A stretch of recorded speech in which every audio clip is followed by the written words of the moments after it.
आज की क्लास में हम कुछ इम्पॉर्टेंट फैक्ट्स स्टडी करेंगे जो रिलेटेड है एनवायरमेंटल इश्यूज इन इंडिया से। इसके पहले की क्लास में हमने ये स्टडी किया था कि एनवायरमेंटल इश्यूज अगर भारत के संदर्भ में हम बात करें तो कौन कौन से इम्पॉर्टेंट इश्यूज हैं, कौन कौन सी प्रमुख समस्याएं हैं, और उससे रिलेटेड कुछ इम्पॉर्टेंट फैक्ट्स हम इस क्लास में स्टडी करेंगे। The first fact is A harrowing report in June warned that Delhi, along with 20 other Indian cities, could reach zero groundwater levels by 2020। यहाँ पे हम बात करें वाटर स्कार्सिटी की, जो कि एक मेजर एनवायरमेंटल इशू है न केवल भारत के लिए, विश्व की हर एक व्यवस्था के लिए, अर्थव्यवस्था के लिए। यहाँ पे बताया जा रहा है कि एक रिपोर्ट आई जून में जो दिल्ली के संदर्भ में थी, जिसने ये बताया दिल्ली और उसके अलावा 20 ऐसे भारत के शहर होंगे जो कि 2020 तक ज़ीरो ग्राउंड वाटर लेवल पे पहुंच जाएंगे। इसका मतलब ग्राउंड वाटर लेवल जो है वो डिप्लीट होके, रिड्यूस होके ज़ीरो पे पहुंच जाएगा। इसका मतलब ये शो करता है कि कितनी गंभीर समस्या, अगर हम वाटर स्कार्सिटी की बात करें, धीरे धीरे ग्राउंड वाटर जो है वो तेज़ी से रिड्यूस हो रहा है, क्योंकि वाटर जो एक बेसिक नेसेसिटी है। तो ये one of the biggest environmental challenge है इंडिया के लिए। Next point is water scarcity in India is an ongoing water crisis in India that affects nearly 1 million people each year। प्रत्येक वर्ष 1 मिलियन लोग जो हैं इससे प्रभावित होते हैं वाटर स्कार्सिटी की वजह से। India has only 4% of the world's fresh water resources despite a population of over 1.3 billion। India की पॉपुलेशन बहुत ज़्यादा है, लेकिन उसके रिलेशन में, अगर कंपैरिजन में हम देखें तो इंडिया के पास जो फ्रेश वाटर रिसोर्सेस है वो केवल 4% है।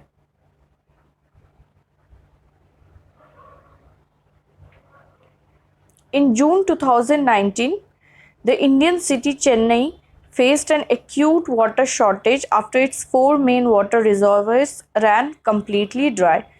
जून 2019 में चेन्नई में बहुत बड़ी वाटर शॉर्टेज की प्रॉब्लम उभर के सामने आई थी, जब उसके जो 4 मेन रिजर्वायर्स हैं जहां से वाटर अवेलेबल होता था वो पूरी तरीके से सूख गए।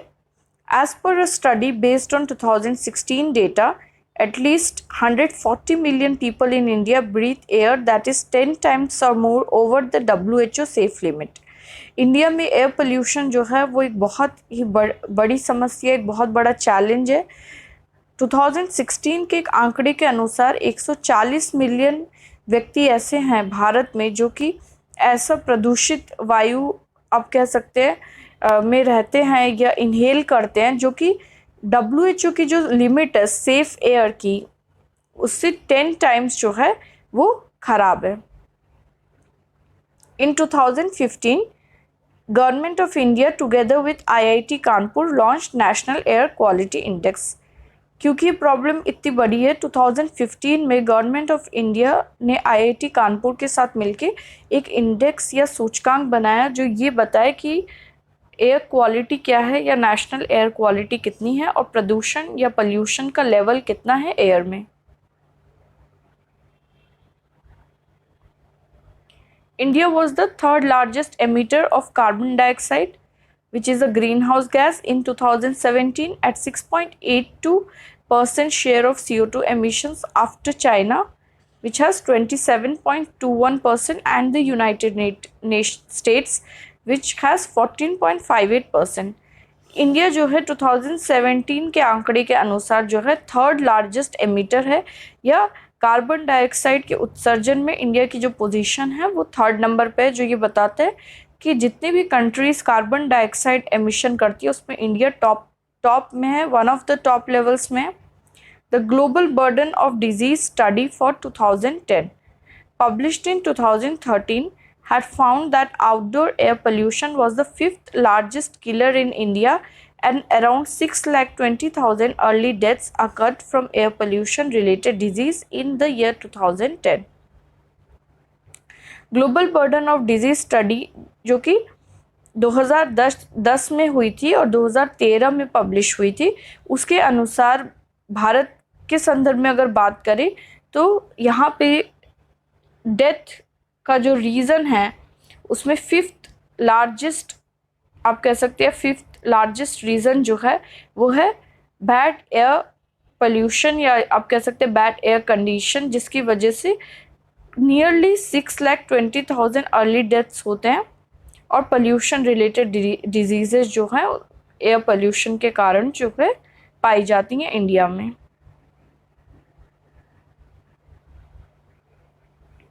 A quarter of India's population is exposed to air levels not seen in any other country, while 248 million residents of northern India, including the megacities of Delhi and Kolkata, on track to lose more than 8 years of life expectancy if 2018 concentrations persist. 2018 में जिस quality की air थी अगर वैसी ही रहेगी तो दिल्ली और बाकी कोलकाता जैसे बड़े शहरों में जो लाइफ एक्सपेक्टेंसी या जीवन प्रत्याशा है उसमें 8 वर्षों की कटौती या 8 ईयर्स का रिडक्शन जो है वो आने वाले समय में देखने को मिलेगा। This is the finding of the air quality life index report done by the university of Chicago energy policy institute. ये जो फाइंडिंग है ये की गई है AQLI रिपोर्ट के द्वारा, जो कि यूनिवर्सिटी ऑफ शिकागो के एनर्जी पॉलिसी इंस्टीट्यूट के द्वारा पब्लिश की गई है। An economic slowdown, renewable energy growth, and the impact of COVID-19 have led to the first year-on-year reduction in India's CO2 emissions in 4 decades. पिछले 4 दशकों में 40 years में पहली बार CO2 एमिशंस में रिडक्शन देखने को मिला, जिसका प्रमुख कारण जो है वो है कोविड-19। इसकी वजह से इकोनॉमिक ग्रोथ में एक स्लोडाउन देखने को मिल सकता है, जिसकी और रिन्यूएबल एनर्जी ग्रोथ जो है वो भी देखने को मिल सकती है, और कोविड-19, इन तीनों की वजह से ये पाया गया कि पिछले 40 ईयर्स में पहली बार इंडिया में CO2 एमिशन में रिडक्शन देखा गया है।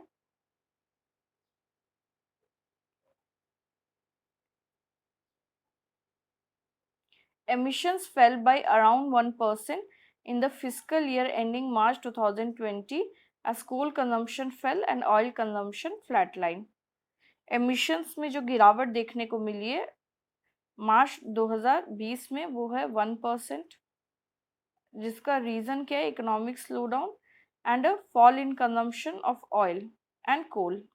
जो फॉसिल फ्यूल्स हैं उनके उपभोग में कमी देखने को मिली है कोविड-19 और स्लो इकोनॉमिक ग्रोथ की वजह से, जिसकी वजह से 40 वर्षों में पहली बार CO2 एमिशन में रिडक्शन या गिरावट देखने को मिला भारत के संदर्भ में। यहाँ पे ग्राफिकली उस चीज़ को आप देख सकते हैं। ये ग्राफ जो है 1966 से प्लॉट किया गया है after the industrialization to the year 2020। Blue colour की लाइंस आप देख रहे हैं वो 1966 से लेके 2019 के पहले तक, और वर्ष 2014, 16 और 18 के समय आप देख सकते हैं कि बहुत ज़्यादा high level of CO2 emission है। लेकिन जो डाउनवर्ड आप रेड कलर देख रहे हैं, रेड कलर का बार, वो दिखाता है कि 2019-20 में CO2 एमिशन, कार्बन डाइऑक्साइड उत्सर्जन में कमी देखने को मिली है, जिसका मुख्य कारण है कोविड-19।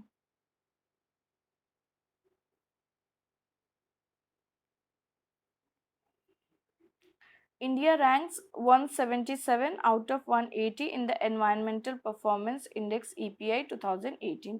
Environmental Performance Index ये दर्शाता है कि कौन सा देश विश्व का कितनी अच्छी तरीके से अपने एनवायरनमेंट को या पर्यावरण को संरक्षित करता है, पोल्यूशन को या प्रदूषण को कम करता है। और 180 कंट्रीज़ का जब आंकड़ा लिया गया तो इंडिया की इसमें बहुत ही खराब, आप कह सकते हैं, रैंकिंग है। बहुत पीछे India, that is 177 rank.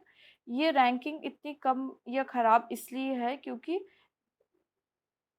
Environmental health policy जो है भारत के संदर्भ में वो अच्छी नहीं है, और मृत्यु दर जो कि प्रदूषण की वजह से हो रहा है, वायु प्रदूषण, एयर पोल्यूशन की वजह से, वो बहुत ही ज़्यादा है। इन दोनों कारकों को सबसे बड़ा प्रमुख, आप कह सकते हैं, कारण माना गया है इंडिया के 177 रैंक का आउट ऑफ 180 कंट्रीज़। इसके साथ हमने आज के लेक्चर में ये समझा और पिछले लेक्चर्स को अगर कंबाइन करें तो हम ये कंक्लूड कर सकते हैं कि इंडिया की अगर बात करें तो इंडिया क्योंकि एक इमर्जिंग कंट्री, एक डेवलपिंग कंट्री है और जीडीपी ग्रोथ इंडिया का लगातार कोविड-19 के पहले की बात करें तो बहुत तेजी से आर्थिक वृद्धि के पथ पे भारत रहा है, जिसकी वजह से यहाँ पे पॉल्यूशन के साथ साथ CO2 एमिशन का लेवल बहुत हाई रहा है और वाटर स्कार्सिटी की जो प्रॉब्लम है एक बहुत ही इमर्जिंग चैलेंज है इंडिया के लिए आने वाले वर्षों में। तो हम कह सकते हैं pollution, CO2 emission and water scarcity, ये 3 मेजर चैलेंज है इंडिया के लिए। आज के लेक्चर को हम बारबरा वॉर्ड, जो कि एक ब्रिटिश इकोनॉमिस्ट हैं जिन्होंने एनवायरनमेंट के क्षेत्र में बहुत ज़्यादा काम किया, उनके कथन के साथ समाप्त करेंगे। We have forgotten how to be good guest, how to walk lightly on the earth as its other creature do. Barbara Ward ने पर्यावरणीय संबंधित समस्याओं को देखते हुए ये बात रखी थी कि हम जित रिसोर्सेस का पूरे विश्व की अगर बात करें तो ह्यूमन बींग्स ने रिसोर्सेस का एक्सप्लॉयटेशन बहुत ज़्यादा किया है और अपनी नीड से ज़्यादा अपने डिज़ायर्स को फुलफिल करने के लिए ओवर एक्सप्लॉयटेशन किया है, जो कि अदर क्रिएचर्स या अदर स्पीशीज में नहीं देखा जाता है। तो ये समय अब हम ऐसे पॉइंट पे पहुंच चुके हैं जब इकोनॉमिस्ट बात कर रहे हैं टर्निंग पॉइंट की। टर्निंग पॉइंट मतलब वो पॉइंट जहाँ पे से गुजरने के बाद हम वापस से लौट के पहले के प्री एनवायरनमेंट स्टेट में नहीं पहुंच सकते। उसके बाद माना गया है कि जो एनवायरमेंटल इम्पैक्ट है वो इरिवर्सिबल हो जाएगा। और IPCC, जिसे सबसे बड़ा इंस्टीट्यूशन माना जाता है, inter governmental panel on climate change international level पे, उसके अनुसार अगर 2 degree Celsius permanent temperature rise होगा तो उसके बाद ये इरिवर्सिबल स्टेट देखने को मिलेगा। तो अब समय है कि हम इंडिया की बात करें चाहे किसी भी अर्थव्यवस्था की बात करें, सबसे मेजर जो चैलेंज है लॉन्ग टर्म में, that is climate change and global warming,